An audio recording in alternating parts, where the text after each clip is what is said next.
Olá, muito boa tarde, meus amigos, minhas amigas.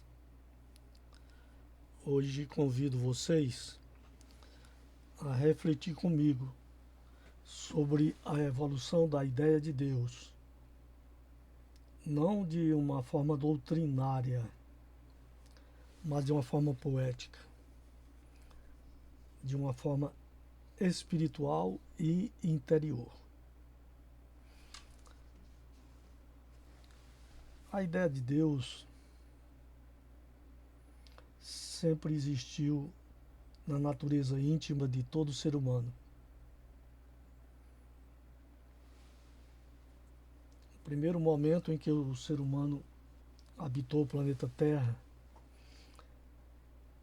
ele já manifestou um desejo profundo, teve uma manifestação de subjetividade profunda em relação à necessidade da existência de um Criador Supremo. No princípio, adoravam o sol, a lua, as estrelas, os astros. Posteriormente, adotando uma maneira de compreender Deus de forma politeísta, criaram divindades de diversas espécies e de diversas ordens.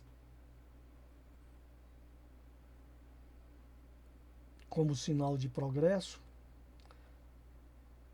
o homem chegou a estabelecer a existência de um único Deus. A princípio, a ideia que se tinha de Deus era uma ideia de um Deus antropomorfo ou antropomórfico, ou seja, um Deus animalizado, um Deus instintivo,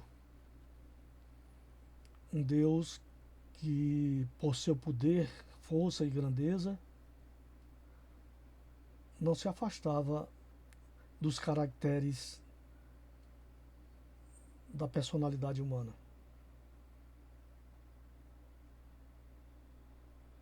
De modo que esse Deus, absurdamente humano, no sentido das imperfeições humanas, costumava, na concepção daquelas tribos, presidir ou comandar exércitos contra outros exércitos em sucessivas guerras que causaram as mais absurdas mortandade que a humanidade já conheceu.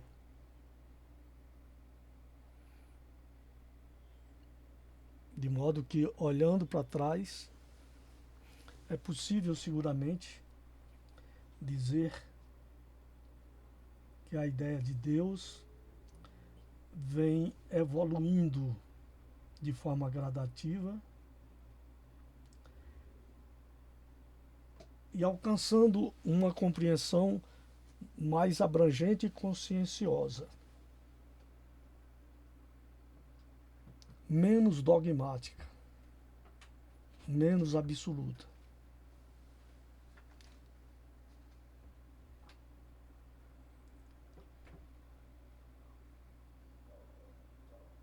Com essa pequena introdução, eu gostaria de dizer agora o seguinte: nós vamos tratar hoje aqui sobre um assunto de grande envergadura, de profunda seriedade e de muita dificuldade. Porque para falar de Deus, ou sobre Deus, nós acreditamos que é necessário silêncio.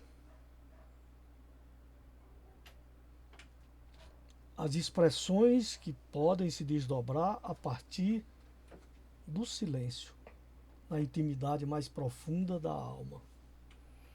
Porque as palavras em geral não dão conta, não são capazes de traduzir em textos laudatários, doutrinas teológicas, a compreensão plena de Deus. Por isso, eu vos convido a refletir comigo, sem nenhuma pretensão de autoridade de qualquer natureza, mas com um propósito bem definido de, a partir dessa conversa bastante descontraída, provocarmos bastante as reflexões absolutamente necessárias à expansão do nosso pensamento e ao despertar da nossa consciência, para que possamos entender, a partir desse sentimento da divindade, as estruturas humanas, sociais em que vivemos, que refletem grandemente processos de injustiça, práticas de crimes, violências, que não condiz, evidentemente, com essa ideia que nos passaram no tempo com um Deus de bondade. O que é Deus? O que é Deus? Talvez essa pergunta não tenha resposta. Os grandes místicos da nossa história preferiram não se aventurar pela selva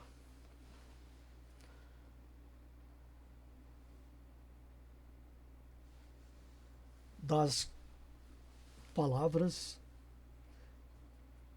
que não alcançam o infinito, que não alcança e nem sabem dizer sobre a universalidade plena,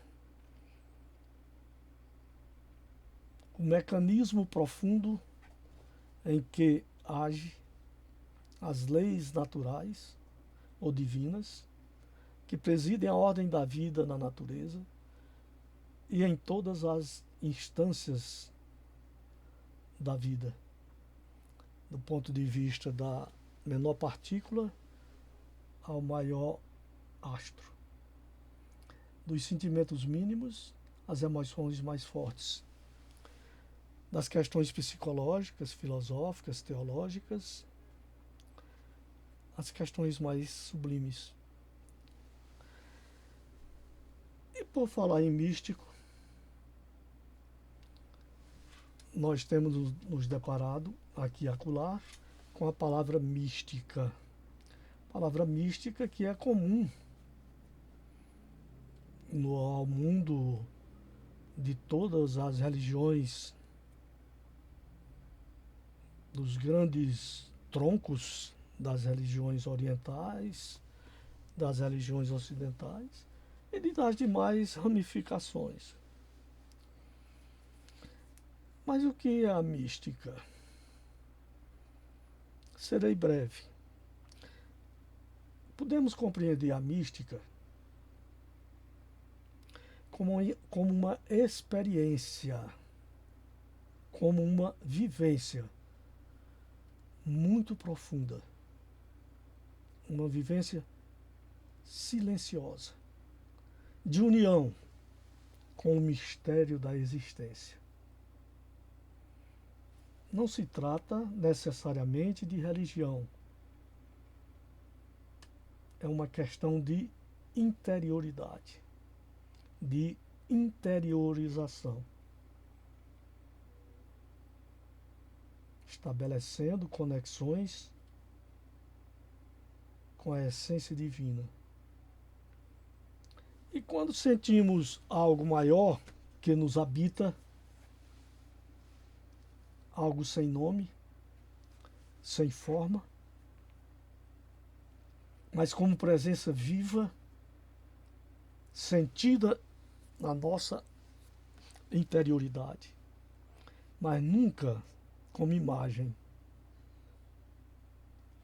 nunca como estrutura formal, limitada, castrada, dogmatizada. Não é possível aqui nessa live citar inumerável quantidade de exemplos de místicos. Apenas eu farei uma breve referência. Na mística cristã, por exemplo,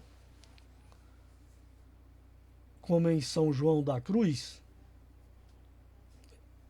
em que Deus é amor. Só Deus é amor. No sufismo,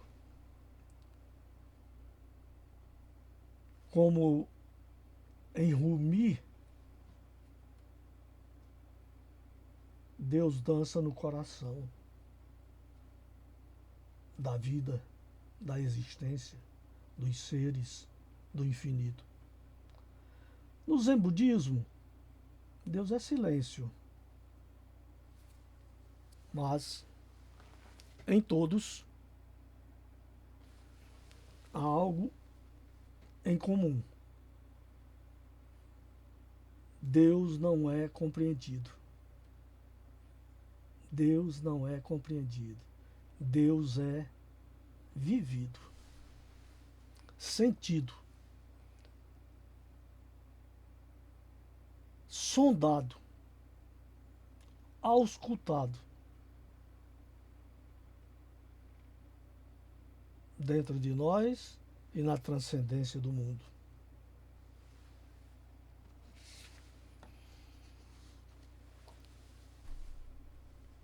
Eu elaborei um poema tratando dessa temática para ilustrar essa nossa conversa.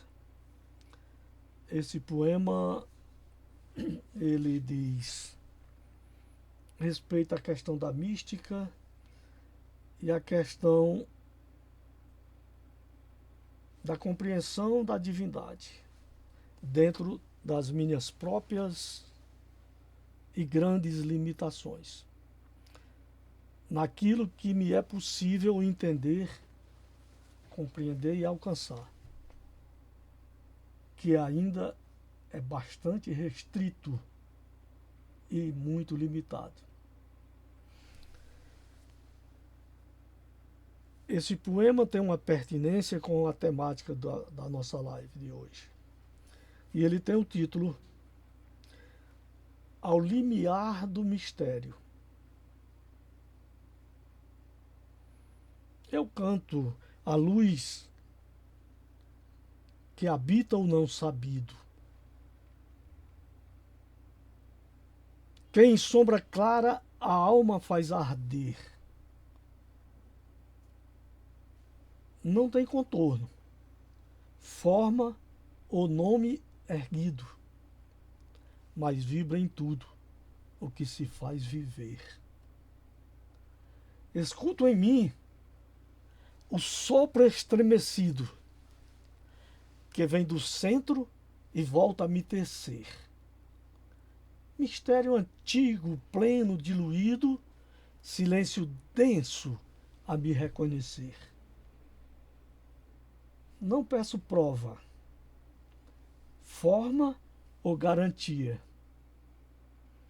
Bebo na fonte oculta e sem desenho, onde o pensar repousa em harmonia. e nesse livro.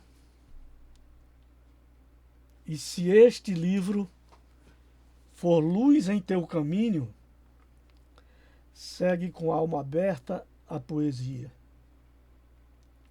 Há mais no ser do que o olhar é ninho.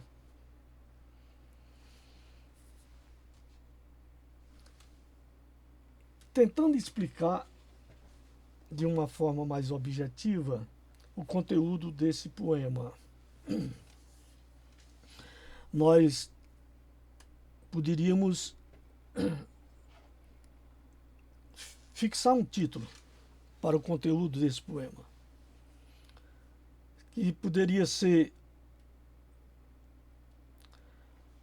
o um, com o maiúsculo, o um ou o uno, ou a unidade que habita sem forma.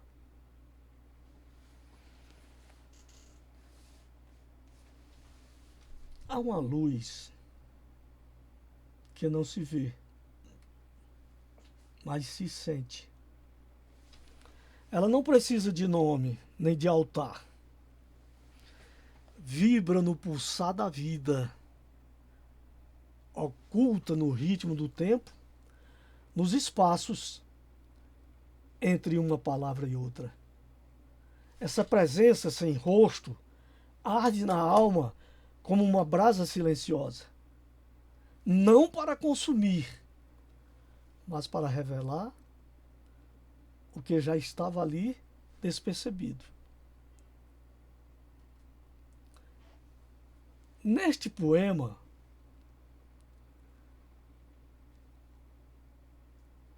há um gesto de escuta. Sua poesia não aponta doutrinas, teorias, conflitos, supremacias, mas apenas sugere caminhos onde o invisível toca o visível com doçura e serenidade. O mistério entre aspas, não precisa ser desvendado. Basta ser acolhido. Portanto, não se trata aqui de um Deus em trono ou figura. Trata-se de um sopro com S maiúsculo e destacado em itálico. Trata-se de um sopro que habita tudo, que molda o silêncio e o gesto, o instante e o infinito, o grão de areia e a infinidade dos astros no cosmos. Um sopro que habita tudo e que molda o silêncio e o gesto, o instante e o infinito. Portanto, quem entender assim, ao ler este poema, não busque certezas, busque ressonâncias, busque ressonâncias. Busque intuições, vibrações, silêncio. Porque o que é verdadeiro não grita, apenas vibra. Dentro, fundo e vivo.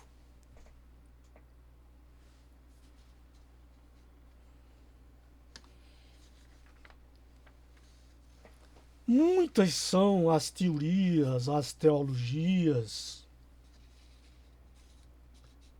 que, à sua maneira, as religiões traçam a compreensão da divindade. Umas mais grosseiras, no sentido de um Deus material, personificado, como se fora um velho de barbas brancas, um autocrata, um rei autocrata dominando, vingando, perseguindo e protegendo os eleitos. Essas ideias são muito primárias, muito precárias e não têm qualquer sustentação.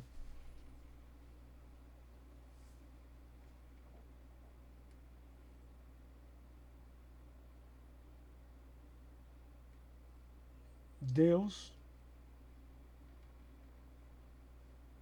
não é para ser sequer nominado, mais sentido, mais auscultado. Em ressonâncias, em vibrações, em melodias, em intuições, em abraços silenciosos. Porque, repetindo o que é verdadeiro, não grita, amigo. O que é verdadeiro não agride. O que é verdadeiro não exclui. O que é verdadeiro não sustenta preconceitos. Não discrimina, não maltrata, não persegue, não odeia.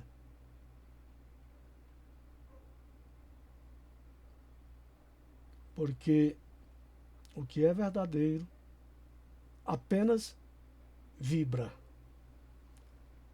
na sintonia de cada ser vivente, de conformidade com sua própria condição existencial. Mas vibra dentro, na intimidade, na interioridade. Dentro, fundo, vivo, e se projeta a partir daí, como se fora raios do coração humano, para a dimensão da transcendência, que vai além das nossas condições de percepções. Aqui nós não discriminamos nem excluímos. Nós respeitamos. Há teorias baseadas na causalidade. E nunca faltou na história da civilização intelectuais que criaram inúmeras teorias e alguns converteram isso em dogmas absolutos.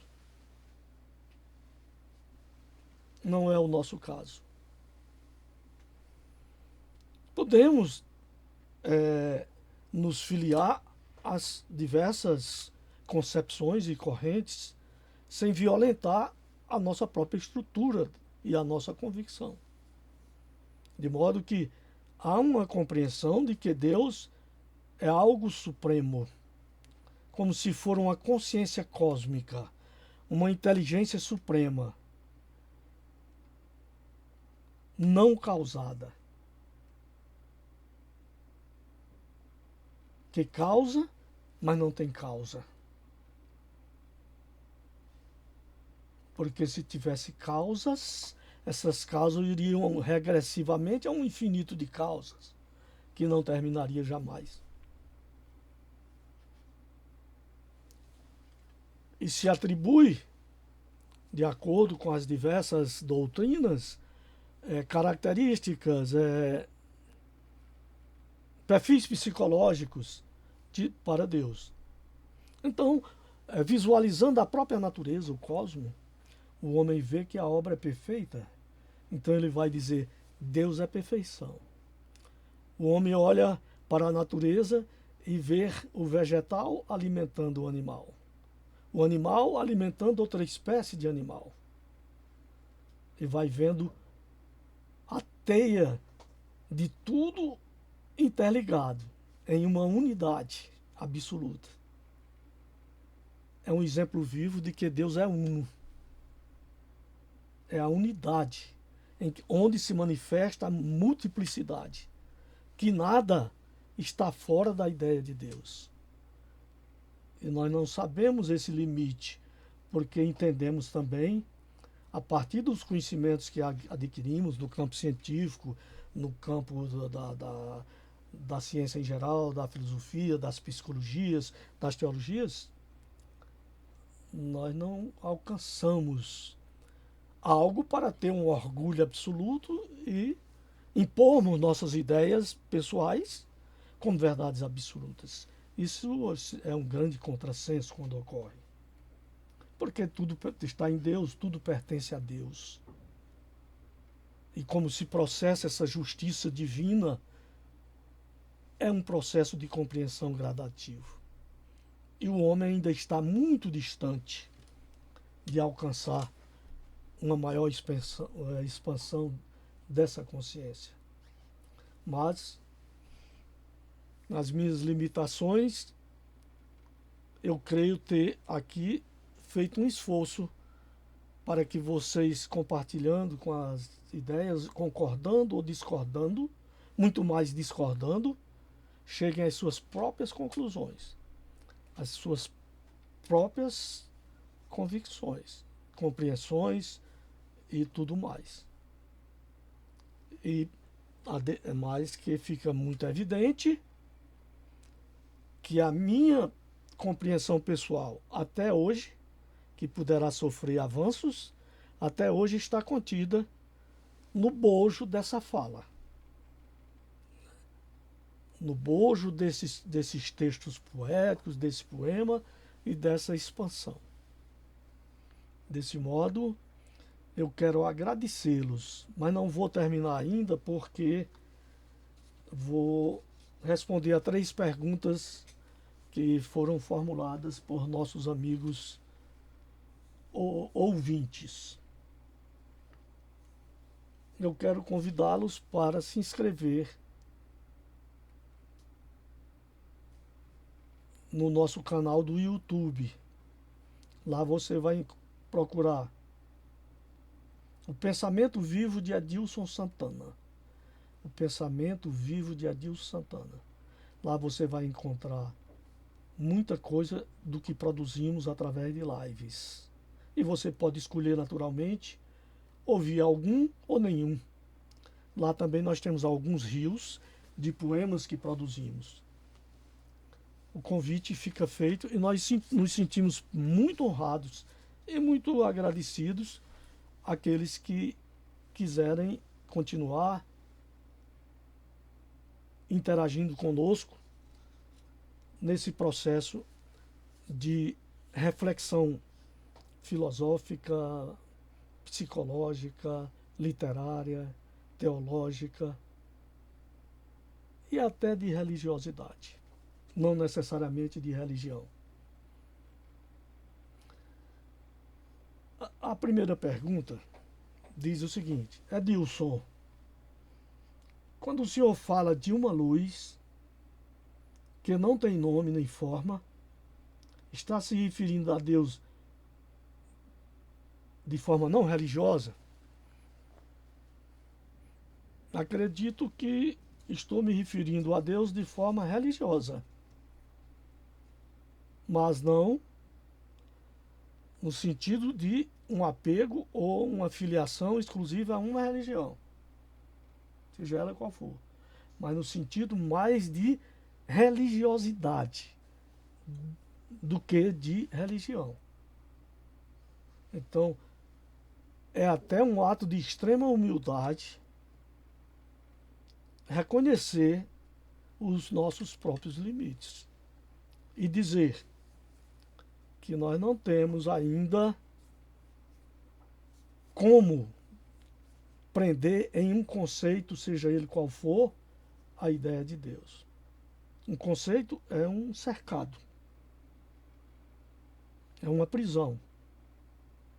E Deus, no que pensamos, é infinito, é incontido. Mas a obra cósmica revela uma profunda sabedoria, algo extremamente acima da capacidade humana. Então, aqui nós não estamos querendo adeptos, prosélitos, ou defender uma religião A, B, C, Z, Y. nós respeitamos de forma total todas as crenças e advogamos a liberdade de crença, de religião e de pensamento. Isso é irrenunciável. E aqui, quando nós colocamos essas ideias, nós não estamos colocando necessariamente no âmbito de uma instituição, de uma igreja, de uma religião específica. Nós estamos colocando no espaço da religiosidade, que é o espaço da interioridade da alma. Como posso cultivar essa experiência mística que o Senhor descreve, se não sigo nenhuma tradição espiritual? Não precisa seguir nenhuma tradição espiritual para cultivar a experiência mística. Nem precisa ser filiado a uma doutrina, seja ela qual for. A experiência mística é uma experiência subjetiva, em que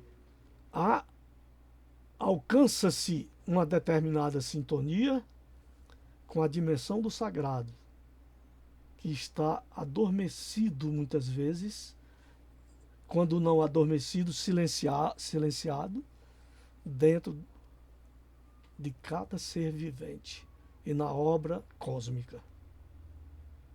Esse contato não precisa de guia e não existe guia para isso. É uma conquista personalíssima e não é algo a ser construído inopinadamente, mas gradativamente, na medida do nosso possível e do nosso progresso, na evolução que vem pelas mudanças da expansão de nós mesmos. Finalmente, uma pergunta. A poesia, nesse contexto, seria uma forma de oração silenciosa? Perfeitamente.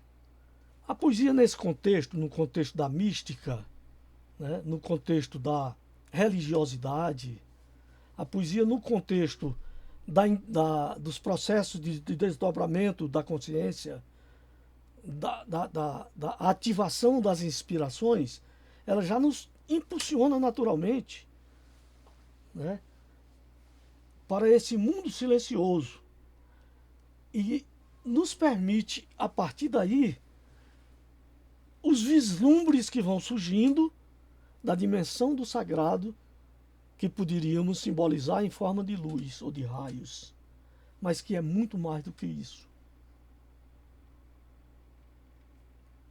Portanto, eu quero aproveitar a oportunidade para abraçar cada um dos amigos, para dizer do nosso contentamento em poder dialogar sobre assuntos